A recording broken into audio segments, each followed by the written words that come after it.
Good morning. आज हम polynomial के बारे में जानकारी लेंगे। तो पोलिनोमियल जो है उसको हिंदी में बोलते हैं बहुपद। बहुपद का इसमें दो शब्दों से मिलकर बना बहु प्लस पद। अब हम टाइप्स ऑफ पोलिनोमियल जानेंगे। टाइप्स ऑफ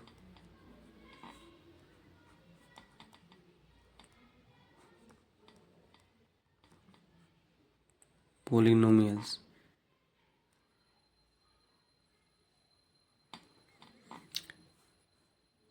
जिसमें टाइप्स ऑफ पोलिनोमियल्स में आता है आपका लीनियर पोलिनोमियल,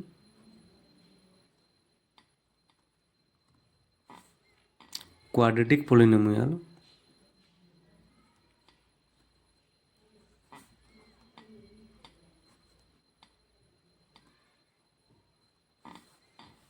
और तीसरा आता है, अब एक एक करके हम उदाहरण समझेंगे कि लीनियर क्या है, क्वाड्रेटिक क्या है और क्यूबिक क्या है। लीनियर में 3, इसका नाम दे दिए। पहले एक की वजह जानेंगे, लीनियर पोलिनोमियल। इसमें हम लीनियर पोलिनोमियल जानेंगे ax plus b. ax plus b जो है एक पोलिनोमियल इक्वेशन है जो लीनियर है। यहाँ a एंड b कांस्टेंट है, कांस्टेंट, और x क्या है, वेरिएबल है, वेरिएबल। अर्थात x का वैल्यू कुछ भी चेंज हो सकता है लेकिन a और b का वैल्यू चेंज नहीं होगा। इसमें यहाँ a नॉट इक्वल टू 0 होना चाहिए, a का वैल्यू 0 नहीं होना चाहिए, नहीं तो फिर a आपका बहुपद नहीं कहा जाएगा। क्योंकि a इंटू 0 इंटू एक्स तो 0 प्लस b, तो केवल b बच जाएगा, इसलिए पोलिनोमियल नहीं होगा। कम से कम एक से अधिक पद होना चाहिए। अब क्या है, दूसरा हम जानेंगे क्वाड्रेटिक पोलिनोमियल। क्वाड्रेटिक पोलिनोमियल, इसमें हम देखेंगे इसका फॉर्म होता है a x square plus b x plus c. यहाँ c क्या है, कांस्टेंट है, b भी कांस्टेंट है और a भी कांस्टेंट है। लेकिन क्वाड्रेटिक में क्या होना चाहिए कि a नॉट इक्वल टू 0 होना चाहिए, तभी ये क्या होगा कि क्वाड्रेटिक होगा। अगर a 0 हो जाएगा तो इस फॉर्म में आपका फिर लीनियर इक्वेशन हो जाएगा। तो a नॉट इक्वल टू 0 होना चाहिए। तीसरा क्यूबिक पोलिनोमियल,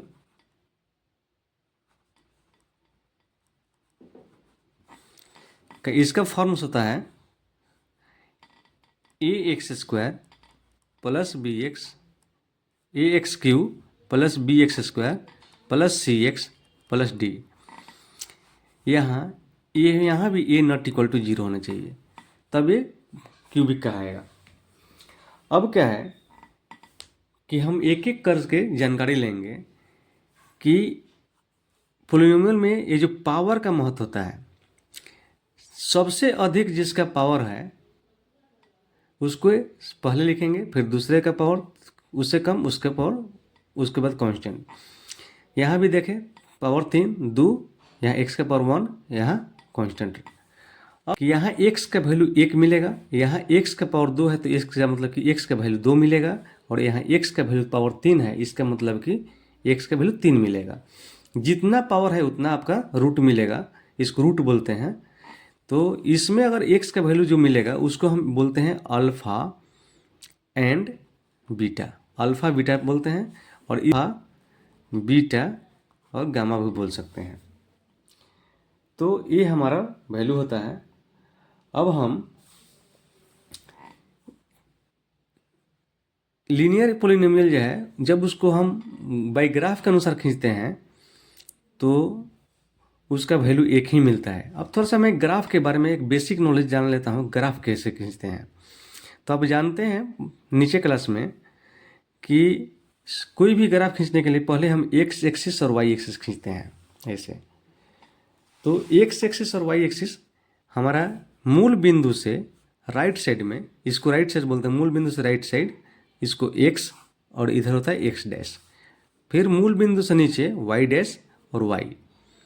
अब हम इसका मतलब कि मूल बिंदु से राइट साइड हम बढ़ेंगे तो पॉजिटिव होता है 1 2 3 4, 1 2 3 4। यही चीज़ अगर इधर चलते हैं मूल बिंदु से तो यहाँ 0 रहता है, 1 -1 -2 -3 और -4 हो जाता है। फिर इसके नीचे चलते हैं तो मूल बिंदु से नीचे तो -1 -2 और -3 और -4 ऐसे लिख देते हैं। मूल बिंदु से जब ऊपर y की तरफ इसी तरह बढ़ते हैं तो इसी तरह 1 2 3 और 4। तो हम एक्स एक्सिस और वाई एक्सिस के बारे में जाना। अब हम इसी पर जो वैल्यू निकालेंगे तो ग्राफ के अनुसार हम ग्राफ पेपर पे भी एक्स और वाई का वैल्यू निकालेंगे। लेकिन हमको बहुपद पढ़ना है तो बहुपद में क्या होता है कि हमको लीनियर भी पढ़ना है, क्वाड्रेटिक भी पढ़ना है और क्यूबिक बाद में पढ़ना है। तो हम सबसे पहले हम क्वाड्रेटिक की बात करते हैं क्योंकि क्वाड्रेटिक हमारा ज़्यादा पढ़ना है। अब क्या है कि एक क्वाड्रेटिक के एग्जाम्पल के थ्रू जानते हैं कि एक क्वेश्चंस है, क्वेश्चंस x² + 7x + 12। अगर हम इसको f(x) कहें तो f(x) इक्वल टू हो जाएगा x² + 7x + 12। अब इसको, इस फैक्टर को ब्रेक करना है। तो ब्रेक करना ऐसे है कि इसको और इसको, लास्ट वाले को, फर्स्ट और लास्ट वाले को मल्टीप्लाई करें तो बीच वालों को ऐसा एडिशन और सब्सट्रैक्शन करना है कि गुना करने पर, मल्टीप्लाई करने पर इन दोनों का आ जाए और जोड़ने पर इसके बराबर आ जाए, बीच वाले के बराबर आ जाए। तो देखेंगे कि x² + 4x + 3x तो +12, अर्थात x² तो देखिए 4 3 कितना था 12 और x में से x² और 4 3 7 और x तो x। तो इस तरह हम ब्रेक कर देंगे। अब इसका x का कॉमन लेंगे तो x + 4 यहाँ हो जाएगा और +3 इसमें कॉमन लेंगे तो x + 4 हो जाएगा। अब क्या हो जाएगा, ये बीच वाला जो है इसको ले लेंगे और x + 4 और यहाँ x+ बाहरी वाले को ले लेंगे x + 3, ये हमारा आ गया। अब हम इसको 0 की तरफ बढ़ेंगे कि the 0 of f(x) are given by f(x) equal to 0। तो हमने देखा क्या कि x + 4 और x + 3 इक्वल टू 0। अगर हम f(x) को 0 मान रहे हैं तो यहाँ f(x) इक्वल टू 0 पुट हो जाएगा। तो यहाँ 0 पुट कर दिया। अब हमने इसको थोड़ा सा हम यही समझने की कोशिश करेंगे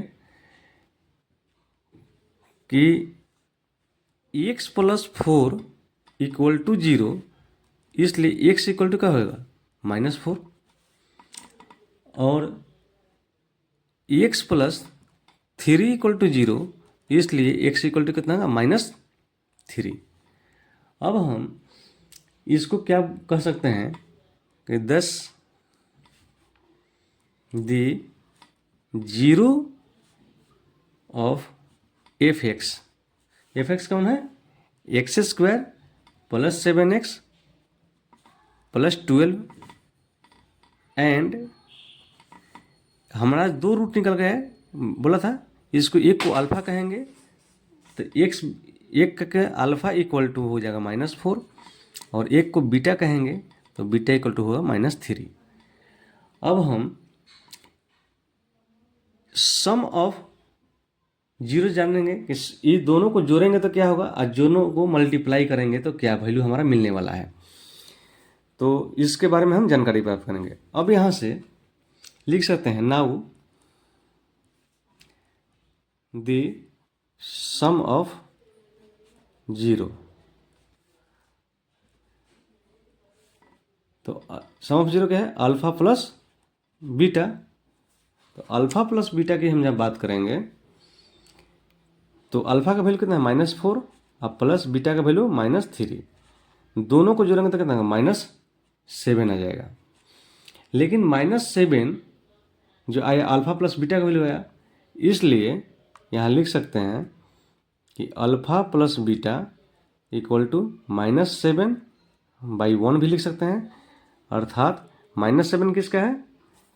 बी का वैल्यू है, एक्स का गुणक है, तो माइनस और एक्स का गुणक अर्थात coefficient of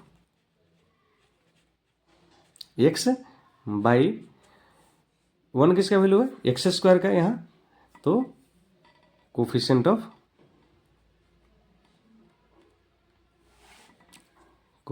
of x square. तो ये हमारा वैल्यू निकल कर आता है। तो इस तरह हम जानकारी प्राप्त करेंगे। अब हम थोड़ा सा आगे बढ़ेंगे। अब प्रोडक्ट ऑफ जीरो की बात करते हैं तो लिखेंगे product of zero equal to alpha into beta. तो अल्फा इंटू बीटा करेंगे तो अल्फा का मान -4 है इंटू -3 बीटा का वैल्यू, दोनों को मल्टीप्लाई करेंगे माइनस इंटू माइनस प्लस हो जाएगा, 12 हो जाएगा। अब 12 को हम 12/1 भी कर सकते हैं। तो 1 किसका गुणक है? एक्स के स्क्वायर का, और 12 किसका है? कांस्टेंट है। तो प्रोडक्ट ऑफ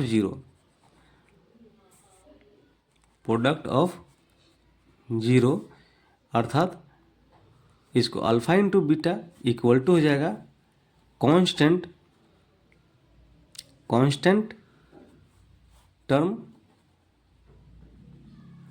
राशि बाई कोफिशिएंट ऑफ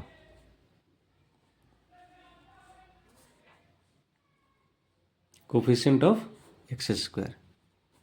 तो यही हमारा वैल्यू होता है। तो ये हमारा एक फार्मूला आ जाता है कि अल्फा इंटू बीटा का ये फार्मूला हमारा आ गया। अब हम दूसरे क्वेश्चन की बात करेंगे, एक और एग्जाम्पल के थ्रू बढ़ेंगे। तो दूसरा एग्जाम्पल भी समझ लेते हैं। अगर एक्स स्क्वायर -2x -8 अगर दिया हुआ है तो इसको हम प्रोडक्ट ऑफ जीरो और सम ऑफ जीरो कैसे निकालेंगे। तो मान लेते हैं कि f(x) equal to x square -2x -8। मैंने बताया था कि दोनों का गुना करेंगे तो क्या होगा? -8x² आ जाएगा। लेकिन बीच वालों को ऐसे तोड़ना है कि इसके जोड़ने पर -2x आ जाए और गुना करने पर -8x² चला जाए। तो यहाँ हम लिखेंगे x² -4x + 2x और -8। अब देखिए इसको -4x और +2x जोड़ेंगे तो कितना? -2x आ जाएगा और गुना करेंगे तो x² आ जाएगा। 4 दूना का 8 माइनस और x²। अब यहाँ x कॉमन लेंगे तो x -4 हो जाएगा, +2 कॉमन लेंगे तो x -4 हो जाएगा। अर्थात x -4 और x + 2 एक 0 हो गया। अब यहाँ से देखेंगे जैसे कि मैंने बनाया था, the zeros of f(x) are given by f(x) equal to 0। इसलिए f(x) इक्वल टू क्या हो जाएगा? x -4 और x + 2। अब x -4 इक्वल टू 0 और x + 2 इक्वल टू 0। इसलिए x इक्वल टू 4 और x इक्वल टू -2। 2, इसको अल्फा बोलेंगे और इसको क्या बोलेंगे, बीटा। कि सम of zeros,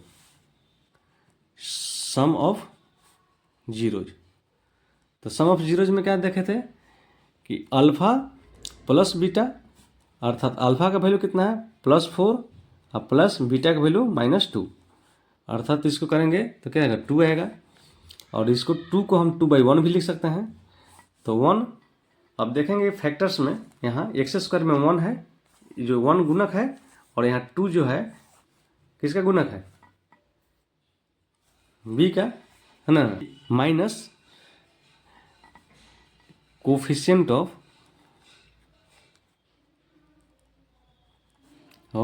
x by coefficient of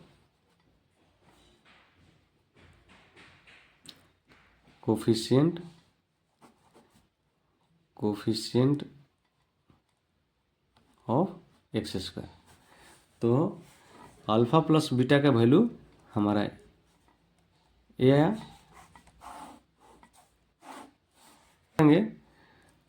तो अल्फा का वैल्यू कितना, अल्फा इंटू बीटा, अर्थात अल्फा का वैल्यू 4 या इंटू बीटा का वैल्यू -2 -8। अब क्या होगा, 8 को हम 8/1 भी लिख सकते हैं, तो यहाँ आता है -8 कौन सा है, यहाँ कांस्टेंट है, तो यहाँ लिखेंगे